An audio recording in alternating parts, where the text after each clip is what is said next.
کریم صلی اللہ علیہ وسلم بیمار ہوئے اور بیماری بڑھتی گئی۔ اپنے طور پر صحابہ نے علاج کیا، جو علاج ہو سکتا تھا ہر اعتبار سے کوشش کی، لیکن مرض کم نہیں ہوا۔ ایک دن ایسا ہوا، نبی علیہ السلام سوئے ہوئے ہیں، دو فرشتے آئے، ایک فرشتہ سرہانے کھڑا ہوا ہے اور ایک فرشتہ بائیں کی کھڑا ہوا ہے۔ آپس میں ذکر کر رہے ہیں کہ انہیں کیا ہوا، یعنی نبی کو مخاطب کر کے انہیں کیا ہوا۔ ایک فرشتے نے کہا کہ انہیں جادو ہوا، دوسرے نے کہا کہ اب اس کی کاٹ کیا ہے، اب اس کا علاج کیا ہے اور یہ کہاں سے ہوا۔ تو اب اس فرشتے نے تفصیل بتائی۔ اس نے کہا یہ جادو عقبہ بن عامر یہودی نے کیا ہے اور اس کے اندر چھال لی گئی ہے اور وہ اس کنویں کے اندر دبائی گئی ہے۔ پوری تفصیل بتائی، وضاحت بتائی۔ پھر اس فرشتے نے کہا تو اب اس کی کاٹ کیسے ہوگی۔ فرشتے نے کہا دوسرے نے کہ جاؤ وہاں سے اس کو نکالو۔ اس کے اندر 11 گرہ لگی ہوئی ہیں، گانٹھ، ہر گرہ کو کھولتے جاؤ اور یہ سورتیں پڑھتے جاؤ۔ تو قل اعوذ برب الفلق میں 5 آیتیں ہیں اور قل اعوذ برب الناس میں 6 آیتیں، کتنی ہو گئیں؟ 11 ہیں۔ تو ہر آیت کے بدلے میں ایک گرہ کھولی گئی۔ دن میں نبی علیہ السلام نے حضرت علی رضی اللہ تعالیٰ عنہ کو بھیجا۔ تفسیر مظہری میں ہے کہ حضرت جابر رضی اللہ عنہ کو بھیجا۔ بہر کیف ایک صحابی کو بھیجا اور جا کر دیکھا وہی ماجرا ہے، وہی حقیقت ہے جو خواب میں فرشتوں نے بیان کی تھی۔ جبرائیل علیہ السلام وحی لے کر نازل ہوتے ہیں اور یہ دونوں صورتیں نبی علیہ السلام کو سناتے ہیں، پڑھاتے ہیں، یاد کراتے ہیں۔ اب جب یہ صورتیں پڑھی گئیں، ہر صورت کے بدلے ایک گرہ کھولی گئی، تو وہ جو پریشانی تھی، جو جادو کا اثر تھا، روایت میں آتا ہے، حضرت عائشہ صدیقہ رضی اللہ تعالیٰ عنہ فرماتی ہیں کہ اس دوران نبی علیہ السلام کو بھول کی بھی عادت ہونے لگی۔ حدیث میں ہے کہ کبھی کبھی ایسا ہوتا تھا، نبی علیہ السلام یہ فرماتے کہ میں نے نماز پڑھ لی، حضرت عائشہ فرماتی یا کوئی اور صحابی یا رسول اللہ ابھی نہیں پڑھی، بھول ہو جاتی تھی، یعنی نسیان کی بیماری۔ تو ان دو صورتوں کو اللہ تبارک و تعالیٰ نے جبرائیل علیہ السلام کے ذریعے سے اور نبی کو شانہ نشانہ بنا کر ہمارے لیے یہ صورتیں بھیجی ہیں کہ یہ چیزیں پہلے سے چلی ہیں اور چلتی رہیں گی، ختم نہیں ہوں گی۔ جب اس دور میں جہاں نبی علیہ السلام خود نبی ہے، وحی کا سلسلہ ہے اور نبی پر جادو کیا گیا، اثر بھی ہوا، اس اثر سے پریشانی بھی ہوئی، تو میں اور آپ کیا ہے، ہو سکتا ہے۔ تو یہ دو صورتیں ہیں، ان میں 11 آیتیں ہیں اور یہ 11 آیتیں ہمارے لیے نجات کا ذریعہ ہیں۔ ایک مرتبہ حضرت عائشہ صدیقہ رضی اللہ تعالیٰ عنہ فرماتی ہیں کہ پریشانی ہوئی اور کچھ آندھی کے سے اسباب بنے۔ یہ تو ہم سنتے ہیں کہ نبی علیہ السلام جب بارش ہوتی یا تیز ہوا چلتی، آندھی ہوتی تو مسجد کا رخ کرتے، 2 رکعت نماز پڑھتے، اللہ سے توبہ استغفار کرتے۔ حضرت عائشہ فرماتی ہیں کہ یہ دونوں صورتیں بھی پڑھی اور یوں فرمایا کہ ان صورتوں کو پڑھو، اللہ عذاب سے محفوظ رکھے گا، اللہ پریشانیوں سے محفوظ رکھے گا۔ ان صورتوں میں قل اعوذ برب الفلق، اللہ تبارک و تعالیٰ نے صبح نکھار دی، ترجمہ یعنی صبح ظاہر ہو گئی۔ اس سے مراد صبح ہی نہیں ہے، یعنی جو بیماری آئی تھی، پریشانی آئی تھی، اندھیرے آئے تھے، تو اللہ تبارک و تعالیٰ نے اجالے میں بدل دیے، پریشانیاں خوشحالی میں بدل دی۔ من شر ما خلق، مخلوق کے شر سے محفوظ رکھا۔ بات لمبی ہو جائے گی، ترجمہ نہیں کرتا۔ تو ان سورتوں کا شان نزول یہی ہے کہ اللہ تبارک و تعالیٰ نے ہمارے لیے تحفتاً دی ہے۔ ایک دن تقریباً 4 یا 5 مہینے ہوئے ملاقات ہوئی جو دارالعلوم کے محترم ہیں مولانا ابو قاسم صاحب، تو بیٹھے ہوئے حضرت کچھ وظیفے بتا رہے تھے۔ حضرت نے فرمایا کہ میرا یہ معمول ہے، اپنا معمول بتلایا، اس لیے بتلایا تاکہ آپ بھی عمل کرو۔ کئی ساتھی تھے ہم کہ میرا یہ معمول ہے کہ صبح کو فجر کی نماز پڑھنے کے بعد اپنی جگہ بیٹھ کر میں درود شریف پڑھتا ہوں اور الحمد شریف پڑھتا ہوں، آیت الکرسی پڑھتا ہوں اور چاروں کل پڑھتا ہوں، اور پھر اس میں کہا معوذتین بھی پڑھتا ہوں، یعنی قل اعوذ برب الفلق اور قل اعوذ برب الناس، اور اس کے ساتھ پھر میں درود شریف پڑھ کے اپنے اوپر دم کر لوں۔ نماز کے بعد نکلتا ہوں، مدرسے میں چکر لگاتا ہوں، وہاں جگہ جگہ مدرسے کی گلک رکھی ہوئی ہے۔ حضرت نے فرمایا کہ جو بھی موقع پر ہوتا ہے 10 روپے 20 روپے 50 روپے میں صدقہ کر دیتا ہوں، اور پھر یہ فرمایا کہ یہ صدقہ میری جان کے لیے ہو، میں نے جو یہ دم کیا ہے یہ ہر پریشانی سے بچنے کا ایک ذریعہ ہو گیا، شام تک نجات کا ذریعہ ہو گیا۔ اور پھر فرمایا کہ اگر کوئی سفر میں ہو تو 5 سورتیں 6 بسم اللہ کے ساتھ پڑھ لیں۔ اب حضرت گنانے لگے، میں نے کہا حضرت اذا جاء بھی ہے کہ میں نے پڑھا تھا شموس الانوار، ایک بہت بڑی کتاب ہے، نایاب کتاب ہے، وہ ملتی نہیں جلدی سے، وظیفے کی کتاب ہے عام۔ تو میں نے کہا حضرت یہ والی صورت ہے کہ ہاں یہ کہا کہ سفر میں اگر ہوں تو 5 سورتیں 6 بسم اللہ کے ساتھ، تو 5 صورتیں تو 5 بسم اللہ ہو گئی، چھٹی بسم اللہ کہاں پڑھنی؟ فرمایا کہ قل اعوذ برب الناس کے بعد بسم اللہ پڑھنی، 6 بسم اللہ ہو گئی۔ تو اس سفر کی صعوبتوں سے بچنے کے لیے ایک ذریعہ ہے۔ یہ دونوں صورتیں جب نازل ہوئی صحابہ کرام رضوان اللہ علیہم اجمعین میں بہت ساری بے چینی تھی، پریشانی تھی، کچھ بیمار تھے ہر اعتبار سے، تو یہ دو صورتیں ایسی نازل ہوئی، بعض صحابی نے اپنی زندگی کا معمول بنا لیا، اپنی زندگی کی عادت بنا لی۔ تو ان صورتوں کا ہم اہتمام کریں۔ اگر ہمیں کوئی مرض ہے، کوئی پریشانی ہے، کچھ بھی نہ کریں، یہ تو صورتیں سب کے یاد ہوتی ہیں، ہوتی نہیں ہوتی؟ 3 مرتبہ اول آخر درود شریف پڑھ کے اپنے اوپر دم کر لیں، اپنے اوپر دم کر لیں۔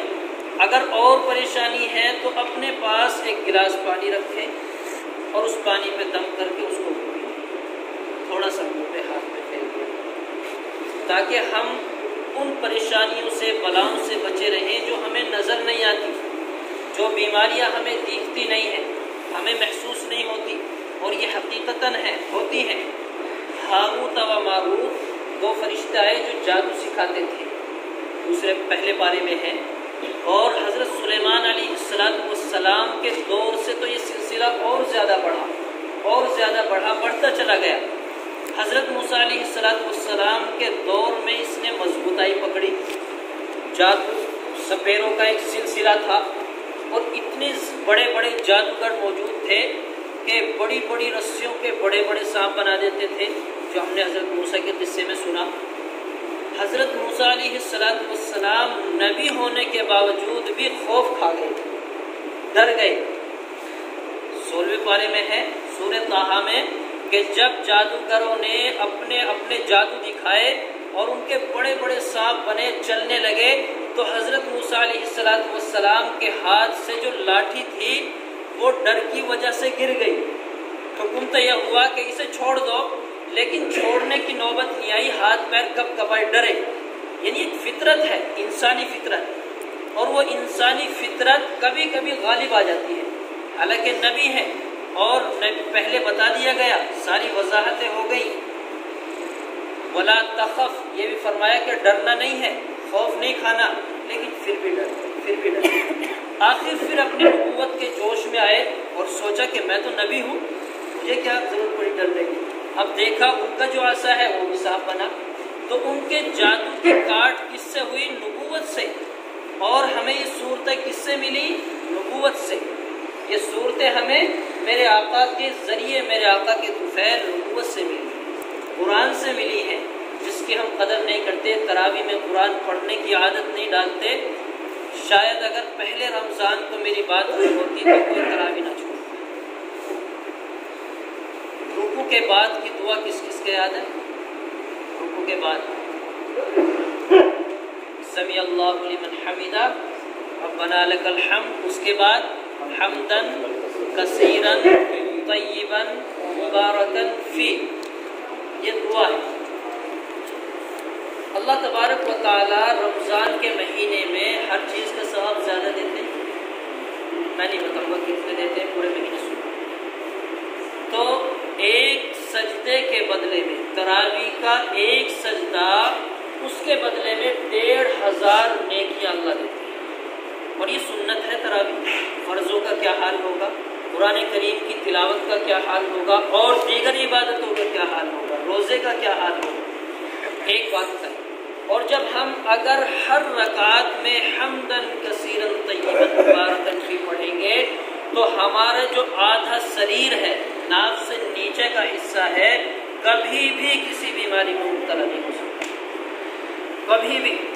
ہر رکعت میں حمدن کثیرن، حمدن کے معنی ہے تعریف کرنا، کس کی؟ اللہ کی۔ حمدن کثیرہ، ایک تو تعریف ہو گئی، تعریف کرنا، کثیرہ بہت زیادہ، حمدن کثیرہ کہ بہت زیادہ میں تعریف کرتا ہوں۔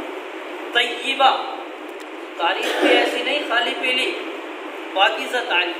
حمدن کثیرن طیبا مبارکن فی، بابرکت، مبارک، طیب، مبارکن فی، اور آگے ساری بات ختم ہوگی کہ جتنی بھی ہو سکتی ہے، فی، جتنی بھی مجھ سے تعریف ہو سکتی ہے، اے میرے رب میں تیری تعریف بیان کرتا ہوں، میں تیری تعریف بیان کرتا ہوں۔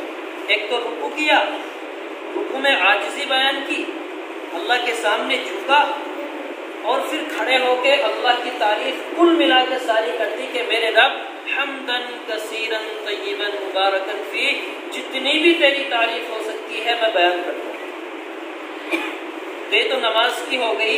اگر ہم بیمار ہیں تو اس دعا میں نیت اپنی بیماری کی کریں گے، اس دعا میں نیت اپنی بیماری کی کریں گے۔ روایت کے اندر یہ آتا ہے کہ اس بندے کو اگر عادت بنا لے، اپنی زندگی میں شامل کر لے، تو شریر کا آدھا حصہ نیچے کا کبھی کسی بیماری میں مبتلا نہیں ہو سکتا۔ تو ہر رکعت میں کتنی رکعتوں کا ہمیں موقع ملتا؟ 20 رکعت یہ فاتحہ ہو گئی، 17 رکعت ہماری عشاء کی ہو گئی، تو ہماری کتنی بیماری ختم ہوتی، کتنی صحت اور تندرستی میں اضافہ ہوتا۔ ایک بات بتا کے بات ختم کر رہا ہوں، پھر تو انشاءاللہ ان کا تو غلبہ ہوگا نہیں ہے ایک بتا ہے جی۔